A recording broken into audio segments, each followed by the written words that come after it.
Le FCC, nous vous avons déjà dit, c'est une plateforme très organisée. Et le FCC, aux élections de 2023, aura de candidats à tous les scrutins. Nous sommes en train de nous préparer à aller aux élections. C'est tout à fait normal, quand on va aux élections, c'est pour avoir le pouvoir. Et je ne vois pas qu'est-ce qui dérange la conscience de certaines personnes par ce genre de déclarations. Il faut comprendre que quand nous disons nous allons aux élections, c'est à tous les niveaux que nous voulons avoir le pouvoir. Ben, ce sont des considérations qu'il faudra prendre en compte et analyser aux approches des élections. Ce n'est pas aujourd'hui que nous pouvons dire qu'une plateforme comme le FCC se laisse, parce qu'on est dans la coalition, se laisse entraîner par cette ambiance de coalition pour dire que nous n'avons plus d'ambition, nous allons seulement accompagner les autres, nos partenaires. Non, nous sommes une plateforme politique et nous devons nous préparer à toutes les échéances politiques. S'il y aura moyen de fusionner pour avoir un candidat ou une candidature unique à soutenir tous ensemble, cela viendra après, ce n'est pas le moment aujourd'hui. C'est à tort qu'on accuse le FCC. Le FCC est partenaire de Cash et nous sommes en coalition avec Cash. Ça veut dire que notre autorité morale, Joseph Kabila Kabange, a accepté de cheminer avec Félix Tshisekedi dans une coalition où nous nous trouvons nous tous derrière les deux leaders politiques. Et nous n'avons pas d'intérêt aujourd'hui à destituer notre partenaire, sinon notre coalition n'existera plus. Et nous n'avons pas besoin aujourd'hui de dire que nous voulons récupérer le pouvoir. Nous sommes démocrates et légalistes. Nous savons que c'est aux élections que nous pouvons récupérer le pouvoir, que nous pouvons accéder au pouvoir, que nous pouvons avoir les gens de notre plateforme politique à ces différents postes. Donc nous n'attendons pas passer par d'autres subterfuges pour gagner le pouvoir. Et en plus, qu'est-ce que ça nous rapporte en termes de dividendes politiques lorsque nous devons aller nous mettre avec quelqu'un comme Fayoulou, qui nous savons est à la recherche de la vérité des urnes jusqu'aujourd'hui. Et nous nous posons la question, a-t-il déjà trouvé cette vérité? Ou la recherche continue? Donc nous n'avons pas besoin, nous, FCC, d'être avec Fayoulou dans ces démarches.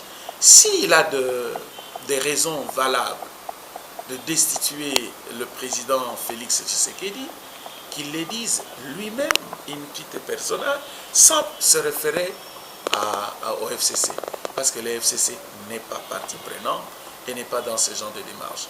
Certes qu'il y a des choses que nous, FCC, nous sommes en train de ne pas accepter de la part de notre partenaire, oui, mais nous avons de voies par lesquelles nous pouvons faire nos revendications et non vouloir créer les désordres. Parce qu'aujourd'hui, la destitution de Félix Tshisekedi pourra apporter quel intérêt au peuple congolais aujourd'hui? Quel intérêt à la RDC aujourd'hui?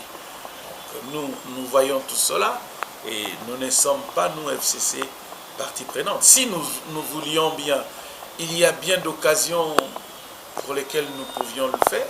Nous n'avons pas attendu Martin Fayoulou ou Théodore Ngoï, qui, il faut le dire, ce sont deux candidats malheureux à l'élection présidentielle, pour aller avec eux. Non, on n'a pas d'intérêt. Non, vous savez, Des gens qui parlent ainsi, peut-être ils réfléchissent en regardant leur ventre. On ne peut pas interdire à une plateforme qui regorge des sommités intellectuelles et de gens d'expertise politique comme le FCC à réfléchir. On ne peut pas. Pourquoi chaque fois quand il s'agit d'une réflexion, simple réflexion, les gens doivent s'émouvoir outre mesure? C'est une proposition. Attendons que cette proposition puisse être déposée sur la table de l'Assemblée nationale et que ceci soit mis au débat. Et là, nous pouvons dire c'est comme ça ou non. On ne peut pas interdire. Qui dit que le suffrage universel direct seulement est autorisé en République démocratique du Congo de par la Constitution? Mais on peut aussi organiser les suffrages indirects. Et ça peut se faire si seulement le Parlement l'adopte. Et je comprends, on a peur de la majorité du FCC au Parlement aujourd'hui, à l'Assemblée nationale et au Sénat. Voilà pourquoi toutes ces élucubrations. Mais au moins, ça ne peut pas empêcher à un membre du FCC de réfléchir et de faire des propositions en tant que député. Nous aimerions que les débats se fassent au Parlement et pas ailleurs. Ceux qui aujourd'hui sont en train de prêter des intentions de corruption au FCC, ce sont des gens qui savent bien qu'ils n'ont pas de majorité, qu'ils ne pèsent pas. Et ils voient déjà à l'avance leur échec au Parlement. Alors ils disent n'importe quoi comme pour décourager les FCC et soulever l'opinion. Nous sommes en démocratie, messieurs, ils doivent respecter cela. C'est au Parlement que cela va se résoudre. Ce n'est pas dans les déclarations intempestives de gens qui n'ont pas d'assises. Ils n'ont pas d'assises ni à Kinshasa, ni dans leur propre terroir.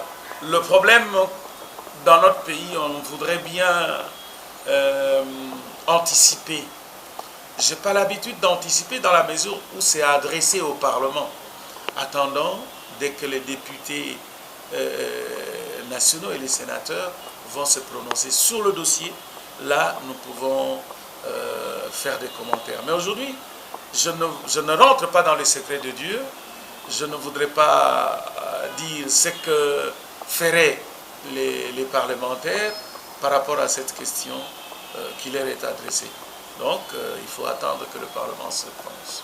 Oui, parce que nous avons besoin de paix, surtout à l'est de la République démocratique du Congo et dans l'ensemble du pays. Nous voulons la paix.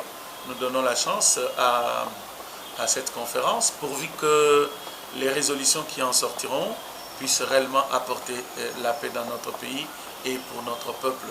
Et il ne faut pas que ça soit une conférence, encore une conférence de trop et pour rien. C'est à quoi, ce que nous ne voulons pas aujourd'hui dire et nous prononcer sur ça. Et nous aimerions bien que cette conférence apporte réellement la paix et non une mascarade de paix.